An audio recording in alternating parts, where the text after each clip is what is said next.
taller than I am. I hate to admit that.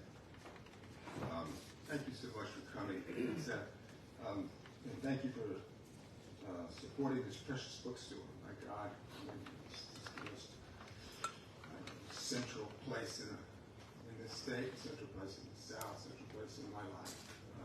Some of them, certainly the happiest days in my life have been spent in Oxford in these bookstores. And I know it must be the same for all of you who they say that you do. Thank you. It turns out that the Arabic translation is being done by the Saudis. So how are they going to translate anything? There'll be about 4 words per page, I think. I was hoping it was the Egyptians. I wore my lurid shirt today, sort of just as a sort of gesture toward having lost Jimmy this week, and just not that he would wear a shirt as lurid as this, but we weren't pals, but we had lots of mutual friends, and I so admired his spirit, so admired his blithe, wonderful, happy, useful spirit.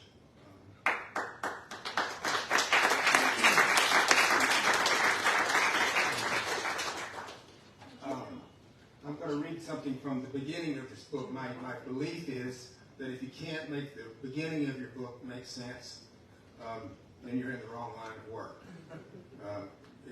By reading from the beginning, and I'll try to keep it brief, as I won't, and it requires none of this explanation which puts readers to sleep. So this book is called Be Mine, and it is the last of these Frank Bascombe books. And it's got a little au revoir at the beginning, and it's got a little au revoir at the end, which are called happiness. Lately I've begun to think more than I used to about happiness. This is not an idle consideration at any time in life, but it is a high-dollar bonus topic for me, born 1945, approaching my stipulated biblical allotment. Being an historical Presbyterian, not attending, not believing like most Presbyterians, I pass easily through life observing a version of happiness old John Knox himself might have approved, walking the fine line between the twin injunctions that say, whatever doesn't kill you makes you stronger, and happiness is whatever is not bludgeoning unhappiness. The second being more Augustinian, though all these complex systems get you to the same mystery. Do what now? This median path has worked fairly well through most situations. Life has flung my way, a gradual, sometimes unnoticed succession through time without anything great happening, though nothing unsurvivable, and most of it quite okay. The grievous death of my first son, I have one other. Divorce, twice. I've had cancer. My parents have died. My first wife has also died. I've been shot in the chest with an AR-15 and nearly died myself, but improbably did not. I've lived through hurricanes and what some might say was depression. It was mild if it was depression at all. Nothing, however, has sent me spiraling to the bottom, so that cashing in my own chips seemed like a good idea. Much quite good contemporary literature, which I read in bed, and if I angle the page right, is all about just such matters, with happiness ever elusive, but still the goal. And yet, I'm not sure if happiness is the most important state for all of us to aspire to. There are statistics on these subjects, graduate degrees, fields of study offering grants, a think tank at UCLA. Happiness apparently declines in most adults through their 30s and 40s, bottoming out in the early 50s. Then sometimes starting up again in the 70s, though it's not a sure thing. Knowing what you fear in life may be a more useful measure and skill set. When asked by an interviewer, do you feel you could have been happier in life? The poet Larkin said, no, not without being someone else. Thus, purely on average, I would say I've been happy. Happy enough at least to be Frank Bascombe and not someone else. And until late days, that has been more than satisfactory for getting along. Recently, however, since my surviving son, Paul Bascombe, who's 47, became sick and presenting well-distinguished symptoms of ALS, Lou Gehrig's disease. So there's speculation the Iron Horse really didn't have it, but had something else. The subject of happiness has required more of my attention. For the last 18 months, I have held a part-time job at House Whisperers in Haddam, New Jersey, where I live a solitary senior house and library card holder's life. House Whisperers is a boutique realty entity nestled within a larger vertically integrated realty entity owned outright by my former employer, Mike Mahoney, from my and our roaring 90s house seller days on the Jersey Shore. A certified Tibetan, he long ago changed his name from Lobsang Dargi to something more Irish. Mike got seriously rich by noticing a new market of well-financed Tibetan investors itchy to buy distressed New Jersey beach property left behind by the latest hurricane. Getting rich almost always involves recognizing a market before the other guy drove. Who knew Tibetans had that kind of liquidity? When selling distressed beach holdings, Mike moved swiftly, using his newfound asset position to leveraging the purchase of hundreds of once regular family homes in Topeka, Ashtabula, Cedar Rapids, and Caruthersville, Georgia, residences which had become problematic for their owners due to tax liens, deferred maintenance, owner infirmity, fixed income woes, unpaid alimony, and so forth. These houses he fixed and still fixes up on the cheap, using outsourced construction crews, assigning their upkeep to maintenance companies he also owns, then securitizes the buildings into widgets. He sells as shares in the Tokyo Exchange to anybody, often other Tibetans, ready to take a risk. After which he rents them, sometimes back to their prior owners. Every bit of this shenanigan is perfectly legal, following the lost decade of housing when the banking sector went prospecting for richer seams. HSP, Mike's umbrella company, is called Himalayan Solutions Partners. There are no partners. House Whisperers, where I nominally work, is Mike's separate vest pocket niche project whereby he locates and services high-end homebuyer clients who, for their own reasons, desire complete BPSS level anonymity when purchasing a house. There are plenty of people, it turns out, at all stages of the purchase process, right up to and past the point of sale, who simply don't want the world to know their beeswax. People who want to buy a house, then never live in it, visit it, or even go inside. People who want a house for Grandpa Beppo until he passes and the will clears probate. Or people who want to buy a house to actually live in it, but are famous rock stars or disgraced politicians or Russian dissidents who don't like publicity or the clamor to be made. House Whisperers reaches out to this market for a hefty fee.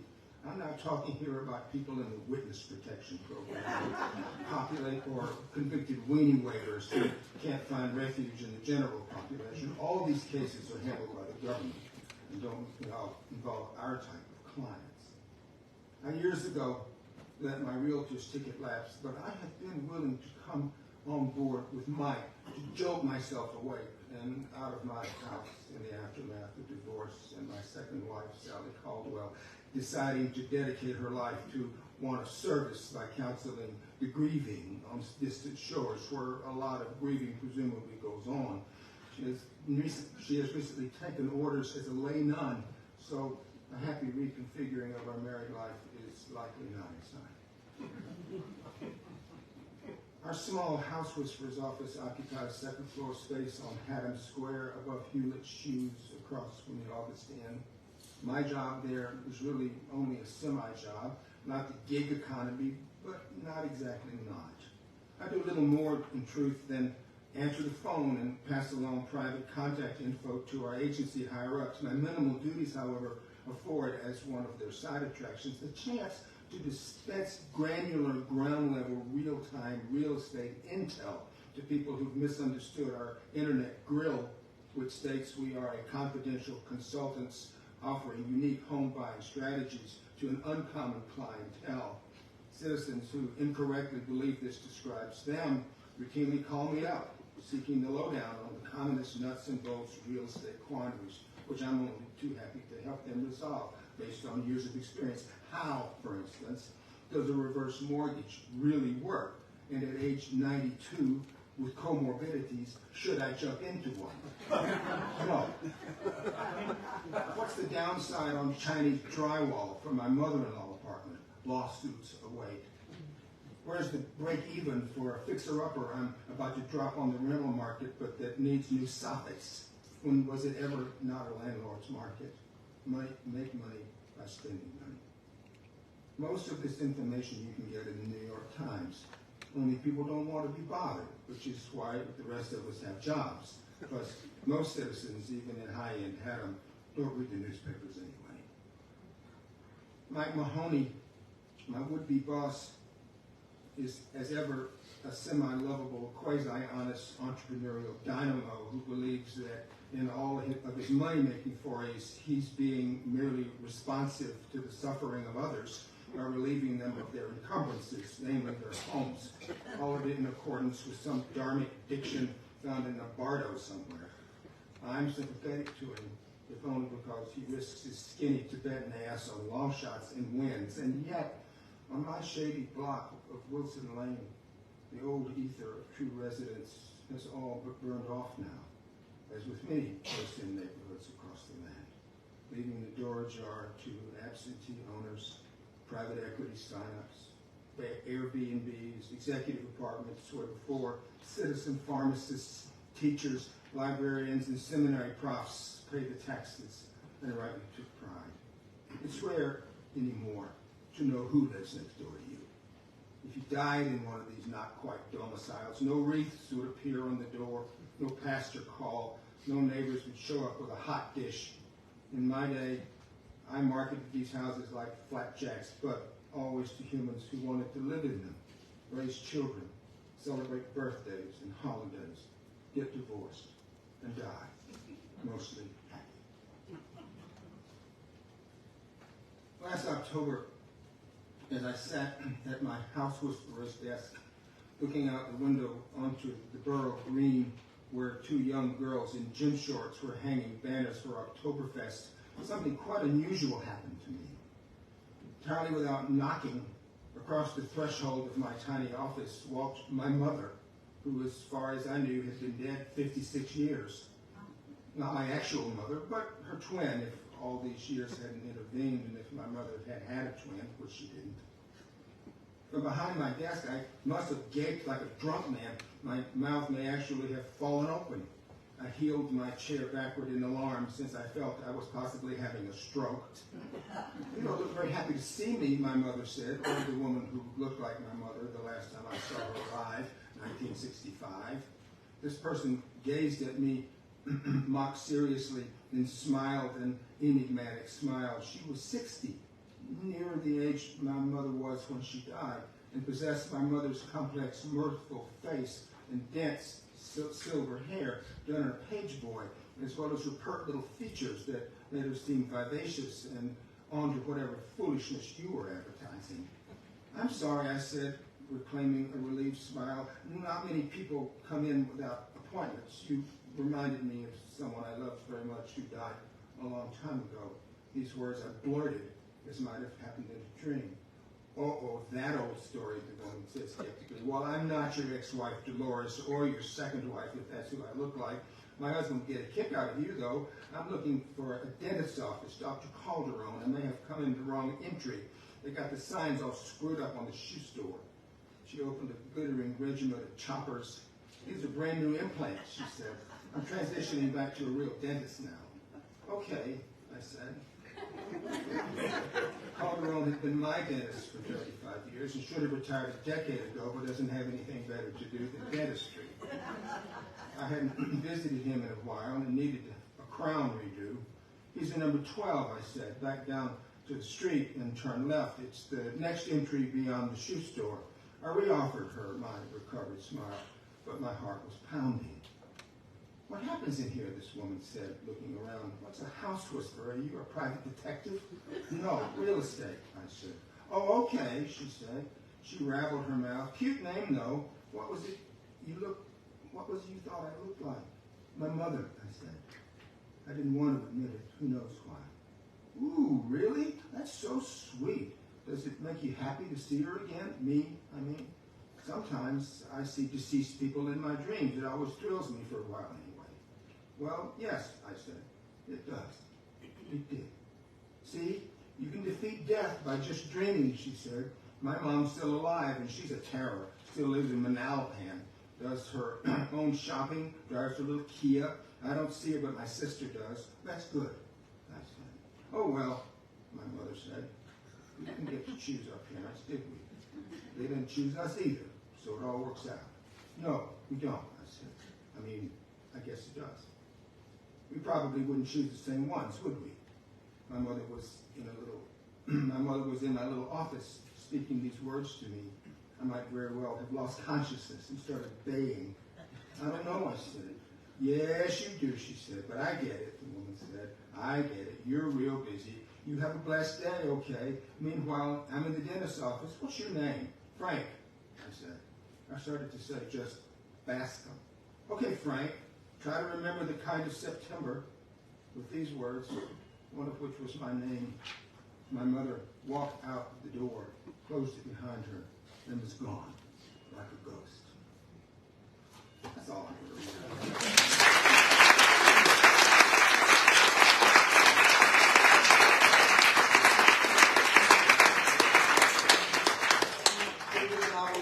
Novel about very serious things. That's always my goal in trying to write novels, to try to make very serious things coexist, not be made fun of, but try to make them coexist with some sort of humor in the book, which makes life bearable, it seems to me.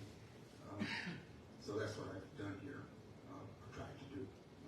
If anybody has a question, I would be happy to honor it.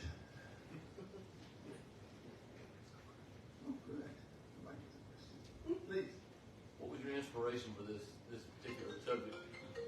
That's okay. Well, you know, I don't know if I had one inspiration. What really kind of set it in motion was that I was riding in an Uber cab in Washington, D.C. with a pal of mine who's a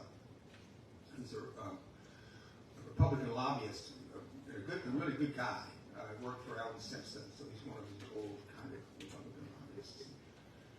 He said to me, you know what you ought to do for it? He said, you ought to write a novel and set it on Valentine's Day. And I said, yeah, I will. I said, and I'll call it Be Mine. And when I said that, well, there it was. It was going to be a novel set on Valentine's Day. It was going to be called Be Mine. And I thought I would have Frank Bascombe narrate it. So right there, I don't know if you call it an inspiration, but I certainly had the beginnings of something that my mind could then afterwards kind of begin to fill in the interstices for. And I thought that with my character, Paul Bascombe, who doesn't appear in these pages that I just read to you, that ALS, which of course is a terrible disease, but it's called Lou Gehrig's disease. And I thought that my character, Paul Bascombe, would think that was funny, that you would name one of the most insidious diseases that a person could have after a baseball player. And so that then led me to think of the comic and the serious at the same time. It began to make me think that I could put Paul Bascombe again into a book as I had put him into other books before. So it was incremental, you know. I wasn't in a hurry. I didn't have anything else to do. And so I could just kind of keep my little notebook, and every time I thought of something that fitted into the parameters that I was slowly kind of developing, I could add something here and add something there. So that was probably what it was. Yes, sir? I want to follow up on that. You briefly touched on it. All right, you've got this idea of Be Mine. What is your writing process? Do you do an outline? You know, how much of an outline do you put together? You said you were taking notes to fit in. How do you put that process before you start writing the novel? It's horrible. It's horrible in the sense that it's kind of a clerical morass. And I think probably everybody does this thing differently. I keep notebooks, and I've kept notebooks for all my life. And I just go through the last 10 years of notebooks, and I just type out, copy out everything in my notebooks that I see that interests me. Because a novel for me is a process of putting everything that interests me onto the page, and in that way getting myself fully expressed. I'm not personally expressed, but expressed in terms of what I think is important. And so I have this big, thick stack of pages, and then I begin to kind of divide those notes up into separate entities. One little fascicle for Frank Bascombe, one little fascicle for Paul Bascombe, one for New Jersey, one for Minnesota, one for ALS, one for South Dakota, one for, so I end up with a big thick notebook like this with little dividers like high school kids had with the little tabs at the little translucent colored tabs at the top. And so I have divided all this material up into these sort of aborning kind of categories. And then I just study it. And study it for months and months and months until I find a place where it all begins to kind of offer me a chance to begin. So it's out of that sort of disorder, sort of like what Samuel Johnson said. It's heterogeneity given form. So I have a very heterogeneous mass of material, which I, by study, make more orderly. And I go through that. I go through that big notebook, which has about 300 pages in it every week, so that I can be completely immersed in the material of it, so that I don't forget stuff. It's writing novels is very human. It's not hard to do. It just takes a long time. So you forget, you forget things that are in your own book. You forget that you have to put something in that you want to put in. So you just constantly sort of a little bit at war with yourself to sort of keep up with what you're doing. But no outline. Well, that's my outline. I should call that a general factual outline. But it isn't the kind of outline, if you were going to outline a sentence, subject, verb, object, it's not orderly in that way. If it were more orderly, it would be less interesting to me.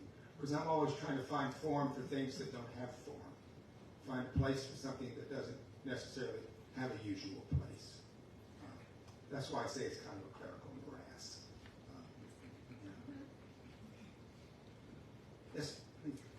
I understand this is your fifth and last Bascombe novel. What does it feel like to end a relationship you've been in so long? Well, I don't end it.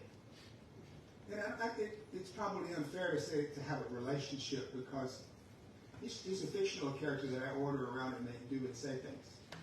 And so he's more of an instrumentation than he is even close to, for me, who makes him a living, plausible creature.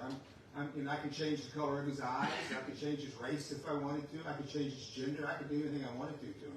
So he is affixed in that way. So, but as far as what I do attach to him, it's through the sound that he makes on the page, and I haven't lost that. I could go on writing sentences for him forever, but some of the other formalities of making a novel out of those sounds is become a little onerous for me now. But it's great because I have these books and I'm glad I wrote them, and if I ever want to re-affiliate with him, all I have to do is open one, and there he is. He's not doing anything that I don't make him do. He's not wandering alone down a dirt road, wondering where I am. Not that she suggested he was. Yes, sir. Did you?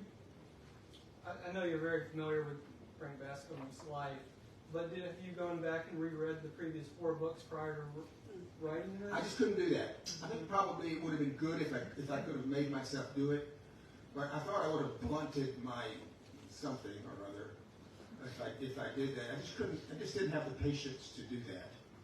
But when I did know that I was drawing on something that had been in the other books, I went back and double checked to see that I didn't, make somebody's age the wrong age, or make somebody's past the wrong past. And there was quite a lot of jiggering around with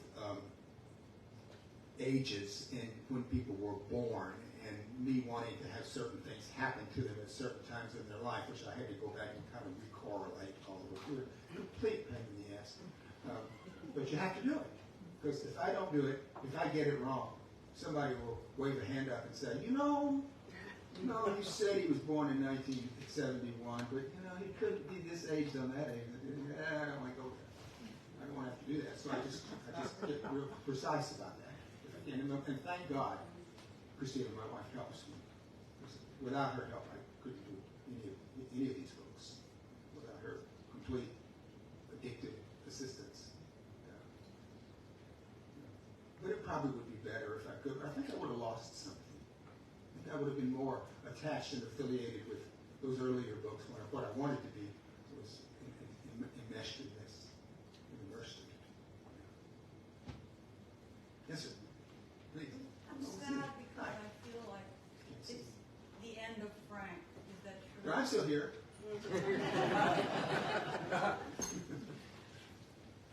Is it sad? I'm sad. I feel like this may be the end of Frank. Well, you should read all these books again, then. You'll find things in that you never dreamed of. I mean, they'll seem better than they ever seemed. You should read them again. But I can't sentimentalize something like that. And it's sad for me because I think I have some more life to live, maybe even something else to write, and so I can't shed even a crocodile tear for something that I did as well as I could possibly do it when I had the opportunity to do it, as I have had, thanks to my wife. Please. You still keep working manuscripts in the freezer? Yes, I do. I do because I keep all my stuff. The stuff for this book is all in the freezer, and because I come from a generation of people who had ice boxes in old wood houses that might burn. They were from way up in northwest Arkansas, up in Hiwassee in Benton County, Arkansas. They didn't have them very much, so their houses were not fireproof. So they put their bonds and they put their wills and then they put their old coins into the refrigerator, which was for them was an ice box. So I still do that. And I keep all my notebooks in that same refrigerator. It just seems natural to me. You got to put it someplace where you can both find it and it's still there.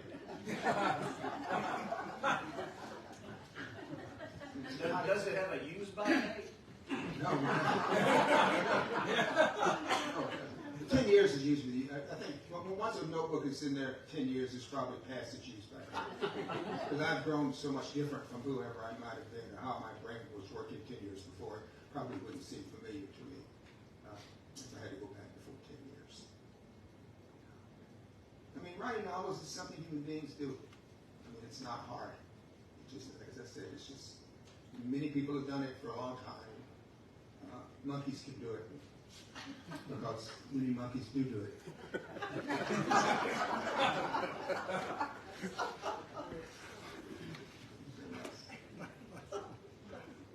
Well, you've been very kind.